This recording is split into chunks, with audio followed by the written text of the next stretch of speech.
Decoding the way she touches you, her body contact gestures explained.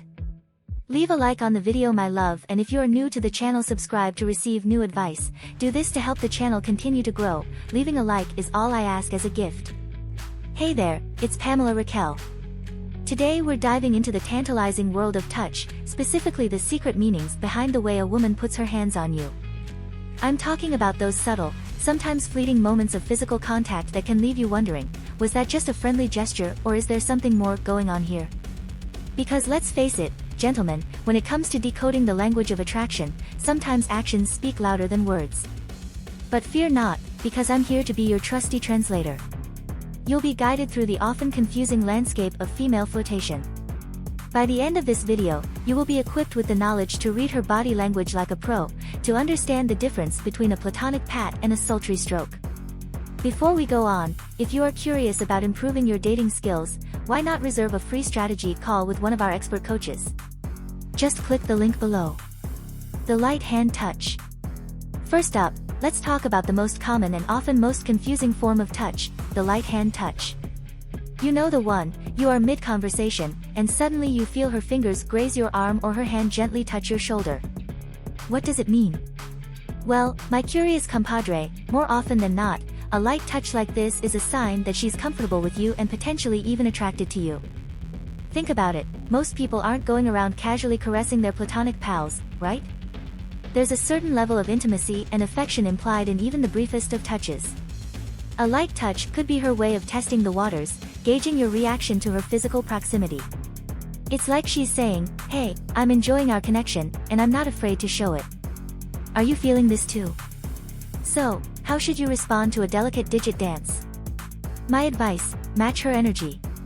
If she's given you a light, flirty tap, feel free to return the gesture with a playful nudge or a gentle squeeze of her hand. Show her that you are picking up what she's putting down, but keep it classy and respectful. And if the touches start becoming more frequent or linger, well, that's a pretty clear green light that she's digging your vibe, my dude. Proceed with cautious optimism and always with consent. Lingering hugs. Next up, let's talk about the power of a prolonged embrace. Sure, a quick, platonic hug is a common greeting among friends, but when those hugs start lasting a little longer than strictly necessary, that's when things start getting interesting. Picture this, you are saying goodbye after a stellar date, and as you lean in for the customary end-of-night hug, you feel her linger. Her arms stay wrapped around you for a beat longer than usual, her body pressed against yours in a way that feels significant. What's a fella to make of that? 9 times out of 10, a lingering hug is a sign that she's savoring your closeness, reluctant to let the moment, and you, go. It's a nonverbal way of saying, I feel a connection with you, and I'm not quite ready for our time together to end. Now, as with all things in the subtle art of flirtation, context is key. A prolonged hug from a longtime friend might not carry the same romantic weight as one from a potential love interest. But if you've been vibing all night, and her farewell embrace feels decidedly more than friendly, it's safe to say that sparks are flying. So, how do you handle a lingering hug without coming across as creepy or overeager? Simple, let her take the lead. If she's initiating the prolonged contact, let yourself sink into the moment, savoring the feel of her in your arms. But always be prepared to release her at the first sign of discomfort or pulling away. And if you are the one initiating the hug, keep it warm but brief, and pay attention to her body language. If she's melting into you like a popsicle in July, feel free to linger a moment longer. But if she's stiff as a board or pulling away, take the hint and respect her boundary, my guy. Accidental brushes. The accidental brush. Is there anything more simultaneously thrilling and confounding in the world of flirty touch? It's the ultimate mixed signal, leaving you wondering, did she mean to do that, or am I just a human bumper car? But here's the thing, gents, 9 times out of 10, if a woman is consistently finding ways to accidentally make physical contact with you, it's no accident at all. Sure, the first brush of her hand against yours as you reach for the popcorn could be a coincidence, but if it keeps happening throughout the movie, at the dinner table, during your walk in the park, that's a pattern, my dude. So what exactly is the message behind these seemingly unintentional caresses? More often than not, it's a subtle way of saying, I crave closeness with you, but I'm not quite bold enough to make a grand, overt gesture. It's a way of testing the waters, gauging your receptiveness to her touch without risking outright rejection. And let's be real, there's something undeniably sexy about the accidental brush, the fleeting nature of the contact, the coy glances that often accompany it, the unspoken but palpable tension. It's like a secret language of desire, a private conversation between your bodies. So, how do you respond when you find yourself on the receiving end of an accidental graze? Lean into it, both figuratively and literally. If her hand brushes yours, let your fingers linger for a beat before pulling away. If her thigh grazes yours under the table, don't recoil like you've been burned, stay put and let the contact simmer. Show her that her touch is welcomed, even desired, and watch as those accidents become decidedly more deliberate. Touching while laughing. Laughter is often said to be the shortest distance between two people, but when that laughter is accompanied by touch, that's when you know you're in flirtation territory, my friends. Picture this, you've just cracked a joke, an actually funny one, not one of your usual dad puns, and she's doubled over in stitches. But as she laughs, she reaches out and touches your arm, your shoulder, maybe even your knee. What's that about? Touching while laughing is a sign of intimacy, of a shared moment of joy and connection.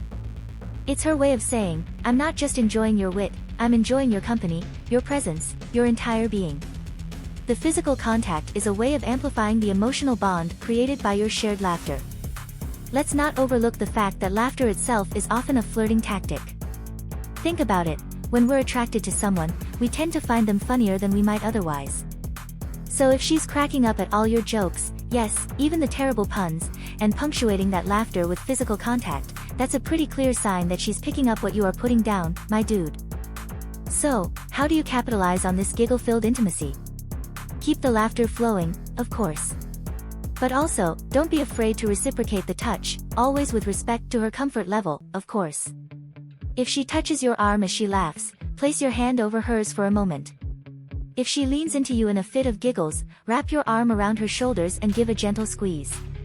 Show her that you are not just a comedian, you are a leading man, ready to sweep her off her feet with your charm and your touch.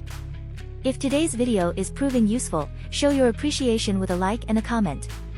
Also, take the next step by booking your free 1-hour strategy call with one of our coaches through the link in the pinned comments. Fixing your hair. Think about it, when a woman reaches out to smooth your cowlick, tuck a stray strand behind your ear, or brush a rogue eyelash from your cheek, she's sending a clear message. She's saying, I'm paying attention to you, to the little details that make you, you. I want to take care of you, to be close to you in a way that goes beyond words. There's a tenderness to this gesture, a nurturing quality that might even make the most macho among us melt. It's a reminder that she sees you not just as a potential love interest, but as someone worthy of her affection and attention. Now, this isn't to say that every hair fix is a declaration of undying love. Context, as always, is key. A coworker brushing dandruff off your shoulder is probably not a sign of secret passion. But if you're on a date or in a flirty setting, and she goes out of her way to adjust your do, that's a pretty clear indication that she's into you and not just your hairstyles. So, next time you feel her fingers in your hair, don't duck away or swat her hand. Lean into it. Let her know that you appreciate her touch, her attention, her care. Because in a world of pickup lines and grand gestures, sometimes it's the little moments of intimacy that speak the loudest. Pulling you closer. Finally, let's talk about the ultimate power move in the world of flirty touch, the pulling. This is when, mid-conversation or mid-flirtation, she physically draws you closer to her, whether by your hand, your arm, or, if you're really lucky, your waist. Gentlemen, if a woman is pulling you closer, she's not just trying to hear you better over the noise of the bar. She's making a bold statement, a physical declaration of her desire for closeness and connection with you. Think about the confidence it takes to initiate that kind of proximity. By pulling you into her personal space, she's saying, I'm not afraid to take the lead, to show you exactly how much I want you close to me. It's a power move, but it's also an invitation, an unspoken but unmistakable, come hither. Now, as with all forms of physical contact, it's crucial to read her body language and respect her boundaries. A gentle tug on your hand is one thing, a forceful yank that makes you spill your drink is another. Always be attuned to her comfort level, and never assume that one instance of closeness is a blank check for unlimited invasion of her personal space. But if you find yourself being tenderly drawn into her orbit, don't resist that gravitational pull. Mirror her body language, leaning in closer while still maintaining a respectful distance. Meet her gaze with a smile that says, I feel this connection too, and I'm all in. Because when a woman pulls you closer, it's not just closing the physical gap, she's opening the door to intimacy, connection, and maybe even love. All you have to do is walk through. And there you have it, gents, your comprehensive guide to decoding the secret language of female touch. What's next for you? Discover the signs she's claiming her interest in you, or learn the phrases women use when they are interested in a guy. If you've made it this far, my love, comment below with the word 100% or something else to let me know, to confirm that you've received the knowledge from the video so far. For more interesting topics, subscribe to the channel, leave a like on the video and share it later. Let's continue. 14 signs she is in love with someone else. Hello, you lovely, lovely person. Today's topic is for all of us to understand why women love the chase, better known as the relationship FOMO, the fear of missing out.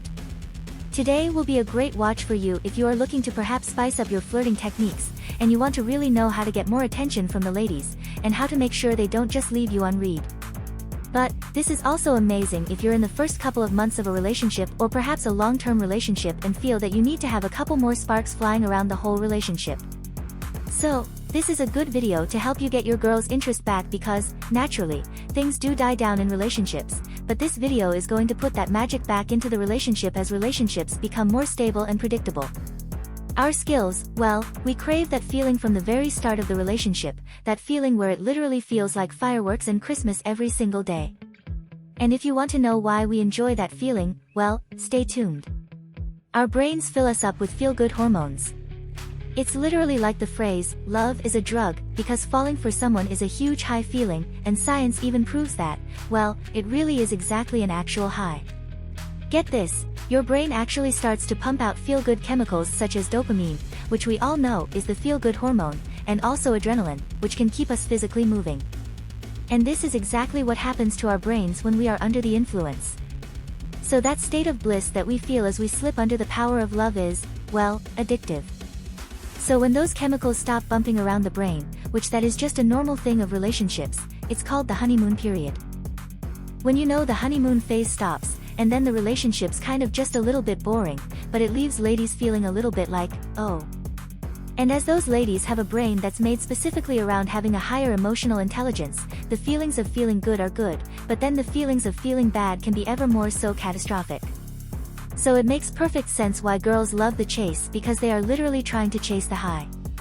Men and women, specifically ladies, put a certain value onto something that is not easily attainable, and this is why we feel so good when we save up for something like a special bit of jewelry, or a car, or the new console. And then when we get that thing that we have been thinking about for months, it just feels amazing. And the relationship expert Dr. Pam Spur actually states that it's not just ladies but guys as well, so this goes for both of us. They apply more value onto something that isn't easily attainable. And in the sense of chasing, it makes sense, someone appears better because they are less attainable. They crave someone new to fulfill their needs. This is a little bit sad, but women are more likely to suppress their needs in a relationship and let the other person feel amazing than themselves. This isn't always true, but usually, the women suppress their needs more, everything from how they want to be pleased in the bedroom to even asking to be communicated in the way that they want.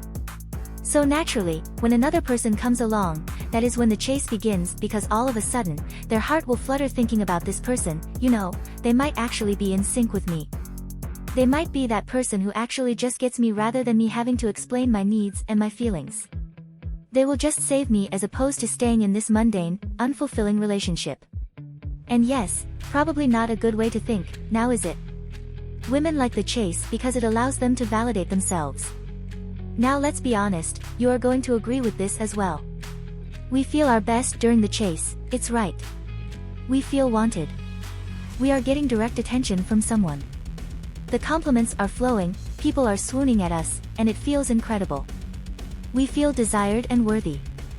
And if this specific lady struggles with self-confidence, she's possibly a little bit insecure on the interior, then those initial chase stages of dating are going to make her feel that she is on top of the world and quite literally $1 million. Another reason is they are bombarded with fake love stories. This one's quite sad, so pay special attention.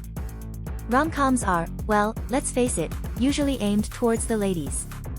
However, there is really no judgment and pressure if you are a guy that enjoys watching these types of movies. There's just so much pressure for women to feel good, to smell good, to cook good, to clean good, to eat good, to have amazing bedroom antics, and then they also have to have that Hollywood romance.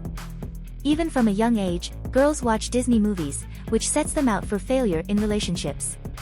Sadly, they grow up expecting a prince-like man to magically just swoop in, just get them, be amazing in every way, and voila, happy ending. But then, when these ladies end up in mature, long-term relationships when they get older, they always feel that there is something missing because they assume that everyone's relationship is as magical as a Disney movie. So even in adult life, women are surrounded by those glossy, slightly toxic magazines that make us feel something is wrong with us if we don't have good relationships. If we have an argument, we don't have those lovey-dovey relationships, we are at fault. So we are always striving to fulfill that unfillable void. Therefore, we love the chase because those dopamine feelings that we get at the start of the relationship, well, that is what women are expected to believe a relationship should feel like long-term. The chase is like gambling. Just because you are starting to date someone, or you are just possibly texting them back and forth on a dating app, well, it's obvious this does not guarantee the relationship would work. You could end up investing lots of time into this relationship for things to go sour, which is a little bit like gambling because one day you could win big, and your investment seems pretty incredible and worthwhile. So what do you do next? Naturally, you gamble again, but this time with more stakes. So therefore, the risk is a lot higher, but oh, it's so much more exciting. It's exciting because it's taboo. Lil' Kim made it super clear in her rap with Christina Aguilera in the track, "Can't Hold Us Down." All those many moons ago, guys can chase lots of women, and they will end up being congratulated for it. However, if a girl does the same and explores her own needs, she gets a bad rep. Girls are expected to, slave away in those autonomous relationships, and if she's been single for, say, more than a year, everyone's thinking, she's damaged goods, something's going wrong here. The thrill of the chase is knowing that we don't have to feel tied down to one person. It makes us feel well, it gives an exhilarating feeling for women, especially more so for the woman who was suppressed in past relationships. It feels taboo and it feels much more exciting. The attempt to resolve the tension, cognitive dissonance, is an opposing factor where we hold two opposing beliefs about something, and what we try to do is to balance them out because we feel so much discomfort that we have two opposing things we literally cannot handle them at the same time. So, in a chase psychology sense, if someone shows you lots of direct interest, and you know that they really are attracted to you, however, they are not dating you and actively trying to make a relationship happen, well, the two beliefs are, on the one hand, they like me, but on the other, they don't like me. So, this is when we try to reduce the discomfort, and we chase someone more to prove to ourselves that that person really does like us enough to date us, as opposed to just walking away. So we just need to find out what that answer is and scratch that itch and find out, you do like me, right? What's going on? And in the eye of a girl who loves the chase, she's gonna try to seek out more information about that person to resolve the pain, to prove to herself that the guy does, in fact, like her. The psychological condition called limerence, this was first birthed into the world by a lady called Dorothy Tennant in her book, Love and Limerence. Now, she goes on to explain that the infatuation that you receive from that chase guy or lady is so strong and feels so involuntary that it feels like this is incredibly special. This is a once-in-a-lifetime experience, meaning you place more value on it than you should, and you can't help but go along with it because the desire to get those feelings back from the other person is almost obsessive. So you want them to like you as much as you like them, and it just creates an endless circle of chasing. And there we go, we've reached the end of the video. If you want to binge some more, click right here, or if you want to get your name up on our super fan board, then all you have to do is be a member of our Joy Animal monthly membership. Details will be down below. Like and subscribe. See you soon.